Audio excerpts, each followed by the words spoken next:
César, uno de los más grandes romanos hasta la fecha, había muerto asesinado por Bruto, que creía que era su deber librar a su patria de un hombre cuya ambición era tan grande que podía llegar a ser dañina. Bruto era tan severo como patriota y no le pareció mal matar a un hombre por el bien del país. Por tanto, no dudó en dirigirse al Senado y explicar sus razones para hacer lo que hizo. Para su sorpresa e indignación, no tardó en encontrarse hablando a las bancas vacías. Los senadores se habían marchado todos porque no sabían cómo se tomaría el pueblo la muerte de su ídolo. Bruto, Casio y los otros conspiradores estaban igualmente inciertos, por lo que se retiraron al Capitolio, donde podrían defenderse si fuera necesario. Sin embargo, los romanos al principio estaban demasiado conmocionados como para reaccionar. Los senadores se reunieron al día siguiente para decidir si César había sido realmente un tirano y su muerte era merecida, pero Cicerón les aconsejó que dejaran el asunto sin resolver. Así, tomando el consejo de Cicerón, los asesinos ni fueron recompensados ni castigados, pero sí que se celebró un funeral público por el héroe muerto. Sus restos fueron expuestos en el foro en una cama de marfil. Allí se leyó el testamento de César en voz alta, y cuando el pueblo oyó que había dejado sus jardines para disfrute público y que había ordenado que se pagara una cierta cantidad de dinero a cada hombre pobre, la tristeza por su pérdida fue más evidente que antes. Como César no tenía hijos, la mayoría de sus propiedades las dejó a su sobrino e hijo adoptivo, Octavio. Una vez leído el testamento, Marco Antonio, el amigo de César, pronunció un discurso fúnebre y se valió de su elocuencia para azuzar al pueblo a vengar el asesinato. Los fue azuzando poco a poco hasta el punto de que construyeron la pira funeraria con sus propias manos y clamaban por la muerte de los asesinos. Sin embargo, los conspiradores lograron escapar de la ciudad y poco después Bruto y Casio se hicieron señores de Macedonia y Siria. Con César muerto y Casio y Bruto lejos, Marco Antonio quedó como el hombre más poderoso en Roma. Sin embargo, poco después descubrió que Octavio y el excónsul Lépido rivalizarían con él. Tras luchar entre sí por un tiempo sin conseguir ningún logro, finalmente hicieron las paces. Estos tres hombres entonces formaron lo que se conoce como Segundo Triunvirato. Acordaron que Marco Antonio gobernaría la Galia, Lépido Hispania y Octavio África y el Mediterráneo, pero Roma e Italia quedarían en común. En cuanto los triunviros hubieron tomado de esta forma todo el poder, comenzaron a maquinar cómo vengar sus agravios particulares y redactaron largas listas de gente que debía ser ejecutada. En esto siguieron el ejemplo de Mario y de Sila, en lugar de mostrarse generosos y compasivos como Julio César. Para satisfacer las demandas los unos de los otros, se vieron obligados a sacrificar a algunos de sus allegados y amigos. Lépido cedió a su hermano a la venganza de sus colegas. Marco Antonio hizo lo mismo con su tío y Octavio consintió la muerte de su amigo Cicerón. Cuando se concluyeron estos planes, los triunviros marcharon hacia Roma y tomaron posesión de la ciudad por la fuerza. Entonces sus soldados comenzaron a matar a todos los ciudadanos cuyos nombres aparecían en las listas de proscripciones. Muchos trataron de escapar, y entre ellos estaba Cicerón, aunque estaba tan enfermo en aquel momento que tuvo que ser llevado en litera. Los soldados persiguieron al orador y pronto lo alcanzaron. Sabiendo que toda resistencia sería inútil, Cicerón sacó la cabeza de la litera con resignación y se la cortaron de un tajo. Los hombres también se llevaron su mano derecha, porque Marco Antonio había pedido la mano que había escrito semejantes discursos contra él. Antonio y su esposa, Fulvia, se dice que recibieron aquellos espantosos regalos con muestras de alegría. Fulvia incluso perforó la lengua del orador con su broche para el pelo en venganza por haberse atrevido a hablar mal de Marco Antonio. Pero esta mujer acabó recibiendo castigo por su crueldad. Su marido, que no había sentido escrúpulos por matar a un amigo, no tardó en abandonarla y finalmente murió de pena y soledad. Más de 2000 ciudadanos romanos fueron asesinados en aquellos días para satisfacer la crueldad de los triunviros.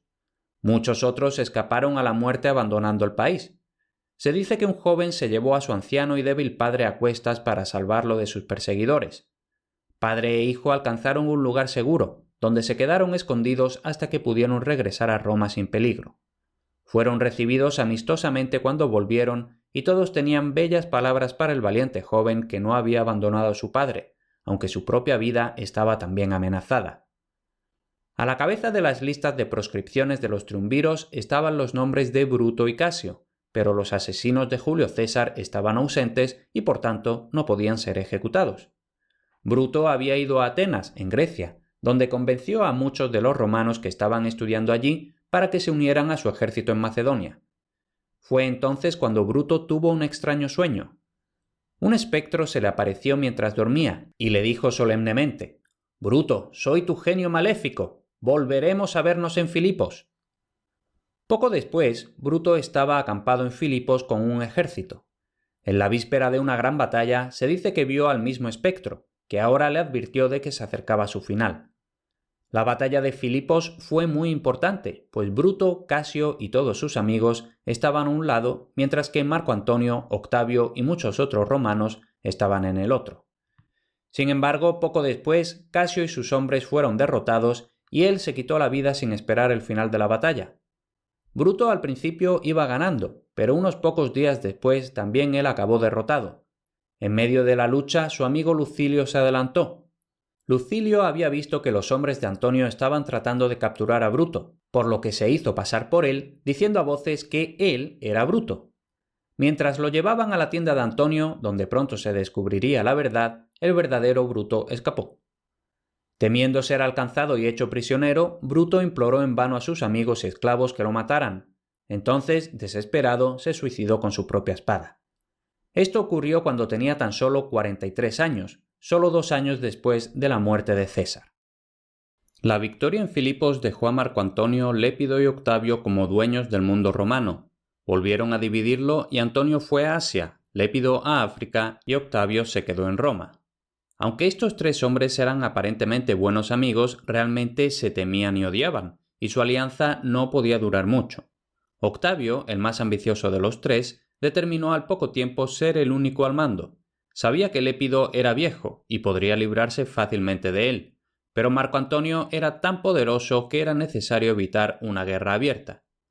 Al llegar a Asia, lo primero que hizo Antonio fue convocar a Cleopatra, la reina de Egipto, para que se defendiera de la acusación de haber ayudado a Bruto.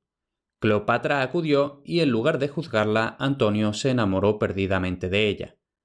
Para agradar a esta orgullosa reina, dejó su puesto en Asia y fue con ella a Egipto, donde pasó mes tras mes junto a ella. Su esposa lo mandó llamar muchas veces, pero como él no regresaba, finalmente suscitó una rebelión en Italia. Antes de que Antonio pudiera unírsele, la revuelta había terminado, y la trató tan mal que no tardó en morir de pena. Entonces Antonio se casó con Octavia, la hermana de Octavio, y los 2 triunviros unieron fuerzas contra Sexto Pompeyo, el hijo de Pompeyo Magno, pues este hombre se había apoderado de Sicilia y estaba reuniendo una gran flota. Tras algunas batallas, los 2 colegas hicieron las paces con Sexto Pompeyo, pero esta paz se rompió poco después. Finalmente, Sicilia cayó en manos de los triunviros y Pompeyo huyó a Siria, donde fue ejecutado por orden de Antonio. El anciano Lépido fue llamado a Italia, donde le quitaron su parte del gobierno. En lugar de una provincia, le dieron el cargo de pontífice máximo de Roma, que ostentó hasta su muerte. Antonio, mientras tanto, había vuelto a dirigir sus pasos hacia el este, y en lugar de atender a sus asuntos en Asia, volvió a unirse a Cleopatra en Egipto. A pesar de las cartas de su esposa y de las amenazas de Octavio, Antonio se quedó allí año tras año. Tal era la influencia que Cleopatra tenía sobre Antonio que incluso se divorció de su esposa Octavia y se casó con la reina de Egipto. Octavio había estado esperando una buena excusa para declarar la guerra a Antonio, pues deseaba ser el único al mando del gobierno. Por tanto, hizo ver que estaba muy enfadado por el hecho de que Antonio se divorciara de su hermana y formó un gran ejército. Mientras Octavio reunía tropas para el ejército y la flota, Antonio estaba con Cleopatra y no pensaba en otra cosa que en el placer. Daba magníficos banquetes en honor de ella, y en uno de estos banquetes la reina de Egipto disolvió una excelente perla en vinagre y se la tragó, solo para poder decir que nadie se había tomado una bebida tan cara como la suya. Obligado finalmente a enfrentarse a Octavio, que fue con una gran flota, Antonio y Cleopatra navegaron a Accio, donde tuvo lugar una gran batalla naval. Aunque las flotas combinadas de Antonio y Cleopatra eran imponentes, Octavio obtuvo la victoria. Cleopatra había acudido en su nave dorada con velas de seda púrpura y tripulación vestida lujosamente, pero en cuanto comenzó la lucha se asustó tanto que se volvió y huyó. Cuando Antonio la vio marcharse, olvidó todo honor y deber y le fue detrás, abandonando a su gente para terminar la batalla como pudiera. Octavio siguió a Antonio y Cleopatra a Egipto en cuanto aseguró la victoria. Cleopatra trató muchas veces de hacer la paz, pero él se negó a escuchar a menos que le entregara a Marco Antonio. Entonces la reina de Egipto trató de ablandarle el duro corazón con su belleza, pero también ese plan falló. Todo había terminado, y Cleopatra sabía que Octavio insistiría en que ella fuera a Roma para desfilar en su triunfo. No podía soportar aquella idea, por lo que decidió morir antes que sufrir tal desgracia. Mientras tanto, Marco Antonio había oído que ya estaba muerta, por lo que hizo llamar a su esclavo Eros y le ordenó que lo matara. Eros tomó la espada, pero en lugar de matar a su amo, se la clavó en su propio corazón y cayó muerto. Entonces Marco Antonio sacó la espada del pecho del esclavo y se la clavó él mismo. Sin embargo, lo hizo tan dubitativo que la herida no le causó una muerte inmediata y vivió para enterarse de que lo que había oído no era verdad y que Cleopatra seguía viva. Para verla una vez más, Antonio hizo que lo llevaran a la torre en la que la reina egipcia se había refugiado con sus sirvientas y tesoros. Pero las puertas estaban tan bien barricadas que no podían abrirse. Por tanto, hizo que lo metieran por una ventana, pero murió en cuanto lo tendieron a los pies de Cleopatra. Tras conseguir permiso para enterrar a Antonio y tener por seguro que no había esperanza de escapar, Cleopatra se tumbó en su diván para su propia muerte. Cogió a un áspid, una serpiente sumamente venenosa, de una cesta de fruta en la que lo habían escondido y dejó que la mordiera, y así murió. Octavio, avisado de aquello, envió ayuda de inmediato, pero su oficial la encontró ya muerta con sus sirvientas favoritas muriendo a sus pies. ¿Es esto adecuado?, le preguntó a una. Sí, es adecuado, respondió ella y murió con una sonrisa, porque su hermosa ama nunca sería obligada a ir siguiendo el carro del vencedor por las calles de Roma.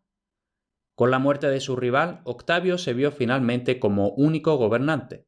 Junto a Antonio murió la antigua República Romana y comenzó la historia del Imperio Romano. Octavio era conocido por su severidad e incluso crueldad mientras compartió el gobierno con Lépido y Antonio, pero luego cambió por completo su proceder y obtuvo una gran reputación por su bondad.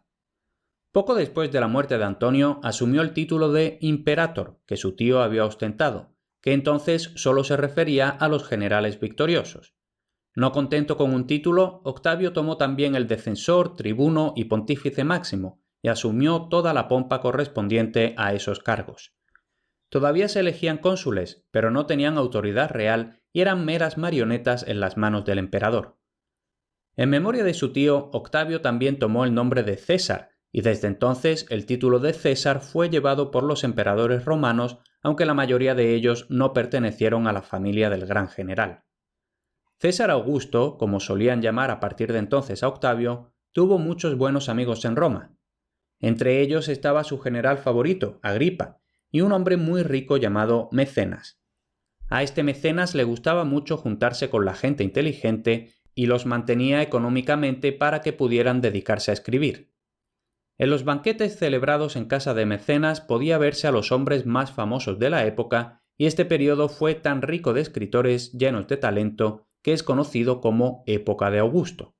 El mayor de todos fue el poeta Virgilio, el autor de la Eneida, un poema en el que se cuentan las aventuras de Eneas, el padre del linaje romano. Había otros poetas llenos de talento en Roma, como Ovidio y Horacio, cuyas obras aún son leídas y estudiadas.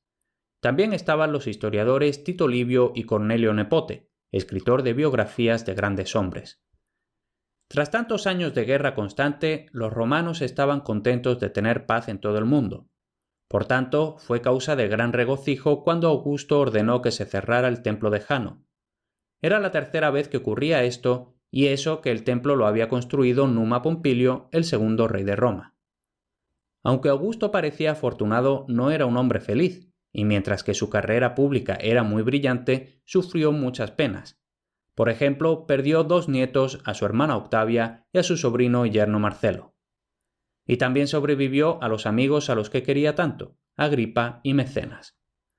Para entretener al pueblo, Augusto a menudo celebraba muchos juegos, especialmente carreras a pie y de carros, pero evitó todo lo posible los combates de gladiadores y con animales salvajes. El sabio emperador hizo aquello porque se dio cuenta de que aquellos espectáculos hacían a los romanos crueles. Los mayores tesoros que Augusto se había llevado de Egipto y de otras partes fueron empleados en la construcción de muchos edificios en Roma. Así, la ciudad cambió rápidamente bajo su mandato y sus admiradores incluso decían que había encontrado una Roma de ladrillo y la había dejado de mármol. Unos 25 años después de que Augusto se hiciera emperador y durante la paz, nació Jesús en Belén, en Judea. Este país era por entonces una provincia romana gobernada por Herodes, a quien Antonio había nombrado rey. Naturalmente, los romanos no usaban las fechas antes o después de Cristo, como se suele hacer en la actualidad. Precisamente, el año que nació Jesucristo fue el año 1, y todo lo que había ocurrido antes eran años antes de Cristo. Aunque Augusto fue bueno y amable y un gobernador excelente, tuvo varios enemigos y entre ellos estaba Cina, un nieto de Pompeyo Magno. Cina odiaba tanto a Augusto que una vez trató de matarlo, pero Augusto hizo llamar a Cina, le dijo que conocía sus planes y le preguntó por qué deseaba tanto su muerte. Cina al principio trató de negar que tuviera tal deseo, pero finalmente se vio obligado a confesarlo todo. En lugar de encerrarlo en prisión o ejecutarlo, Augusto lo perdonó. Cina se conmovió tanto por su generosidad que le rogó que lo perdonara de corazón y se hizo uno de sus más leales amigos. Cuando Octavio tomó el nombre de Augusto, recibió el poder supremo por 10 años, pero al llegar al final su autoridad se prorrogó otro periodo y luego otro y otro todo el tiempo que vivió.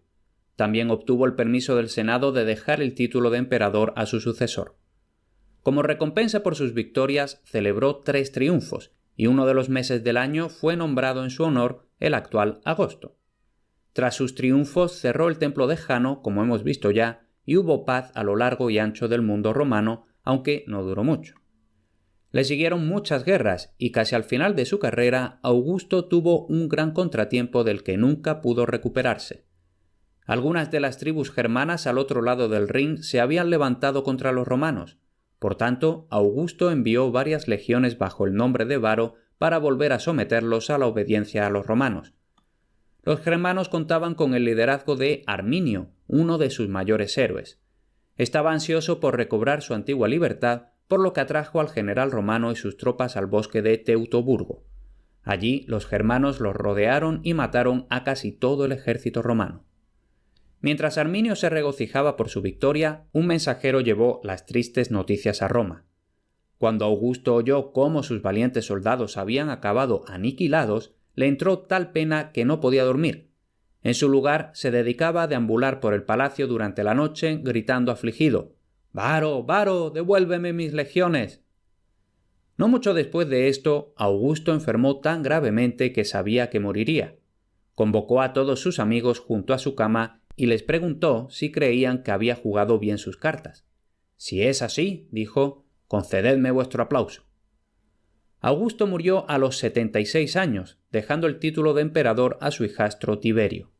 Hubo gran duelo en Roma cuando finalmente murió, y todas las mujeres estuvieron de luto un año entero. Se erigieron templos en su honor y se celebraron sacrificios, como si se tratara de un dios.